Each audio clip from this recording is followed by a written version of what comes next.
Nous lisons dans Apocalypse 2, 12, 13, écrit à l'ange de l'église de Pergame, voici ce que dit celui qui a l'épée aiguë à deux tranchants.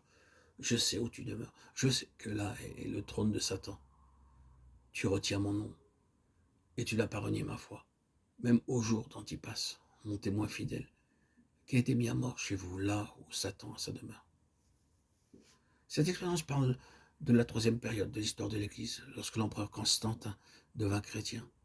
On raconte que cet empereur, alors qu'il perdait une bataille, vit dans le ciel une croix brillante. Il fit le vœu que s'il gagnait la bataille, il deviendrait chrétien. Il gagna la bataille et embrassa le christianisme, mais sans une réelle expérience de la foi. Plusieurs de son armée l'imitèrent et devinrent aussi chrétiens. Et il en résulta l'entrée de pratiques païennes et par elles la chute de la chrétienté. Beaucoup de rites, de coutumes et de pratiques du paganisme babylonien pénétrèrent dans l'Église pendant cette période. Par cela, nous devons apprendre comment être séparés, comment nous préserver des souillures du monde, des pratiques mondaines et de toutes sortes de méthodes païennes. Beaucoup de chrétiens en ces jours imitent le monde. Ils pensent posséder un très solide argument. Nous ne pouvons pas être différents, disent-ils. Mais nous devons être différents si nous désirons avoir un héritage céleste, car nous sommes le peuple de Dieu, un peuple acquis.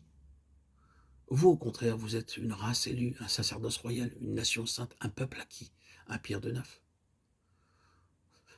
Nous sommes un peuple différent et nous ne pouvons pas le nier.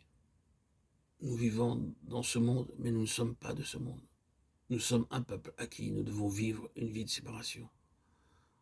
Nous ne devrions pas nous souiller par les habitudes et les coutumes mondaines, par les méthodes et les comportements de ce monde, par les modes vestimentaires et que sais-je. Nous sommes un peuple acquis. N'aimez point le monde, ni les choses qui sont dans le monde. Si quelqu'un aime le monde, l'amour du Père n'est point en lui. Car tout ce qui est dans le monde, la convoitise de la chair, la convoitise des yeux et l'orgueil de la vie, ne vient point du Père, mais vient du monde. Et le monde passe et sa convoitise aussi. Mais celui qui fait la volonté de Dieu demeure éternellement. 1 Jean 2,15. C'est à cause de tous ces désirs pleins de convoitises, mauvais et impurs, que les gens suivent les modes mondains.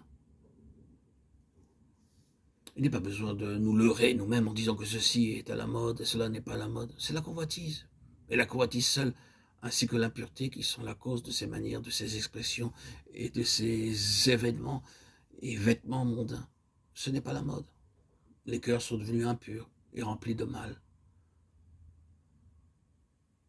Les fabricants qui veulent faire connaître leurs produits utilisent des images pleines de convoitise.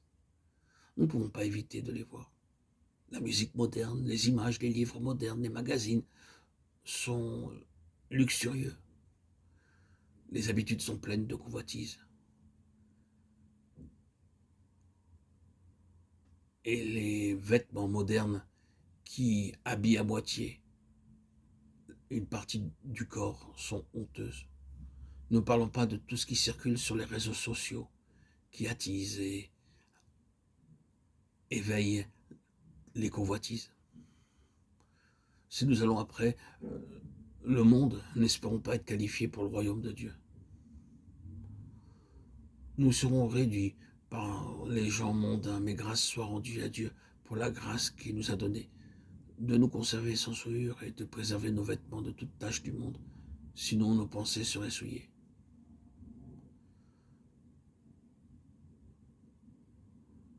Si nous allons après le monde, nous ne pouvons pas parler librement, ni rendre témoignage hardiment, ni nous concentrer sur la parole de Dieu. Et c'est ce qui arriva au temps de cette troisième période de l'histoire de l'Église. Ils commencèrent à imiter le monde. Et ils tombèrent graduellement. Ils introduisirent beaucoup de pratiques abominables. Jésus leur répondit, « Hypocrite, Ésaïe a bien prophétisé sur vous, ainsi qu'il est écrit, ce peuple m'honore des lèvres, mais son cœur est éloigné de moi. C'est en vain qu'il m'honore. En donnant des préceptes qui sont des commandements d'hommes, vous abandonnez le commandement de Dieu et vous observez la tradition des hommes. » Il leur dit encore, « Vous rejetez fort bien le commandement de Dieu pour garder votre tradition. » Marc 7, 6, 9.